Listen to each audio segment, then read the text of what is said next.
Syederalun selama operasi sikat yang dimulai 26 April sampai 13 Mei, Polres Biren menangkap 5 pelaku pencurian sepeda motor, 4 sepeda motor sebagai barang bukti berhasil diamankan. Dari 5 pelaku curanmor, 2 diantaranya suami istri warga Pekanbaru Riau dan seorang warga Biren berstatus DPO. Informasi keberhasilan menangkap pelaku curanmor antar provinsi dan kabupaten disampaikan Kapolres Biren AKBP Jatmiko didampingi Kasat Reskrim Ibtu Adimas Firmansyah, Kasat Intelkam Ibda Joli Roni Mamarimbing dalam jumpa pers di Mapolres Biren pada Rabu 15 Mei 2024 sore.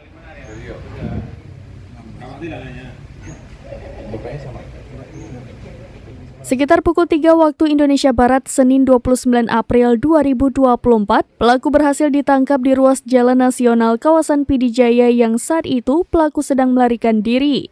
Mereka para pelaku berinisial AI berusia 44 tahun warga Kecamatan Lawe Alas, Aceh Tenggara, ER juga warga Kecamatan Lawe Alas, Aceh Tenggara. Kemudian HER dan istrinya berinisial ER, keduanya warga Pangkalan Kerinci Timur, Kecamatan Pangkalan Kerinci, Kabupaten Pelalawan Riau, seorang DPO.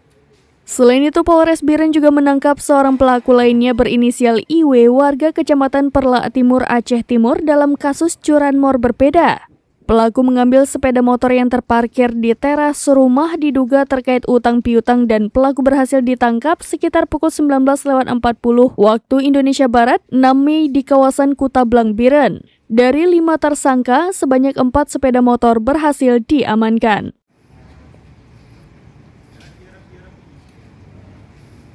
Dari Biren, Yusmandin Idris, serambinews.com. Download Tribun X sekarang. Menghadirkan lokal menjadi Indonesia.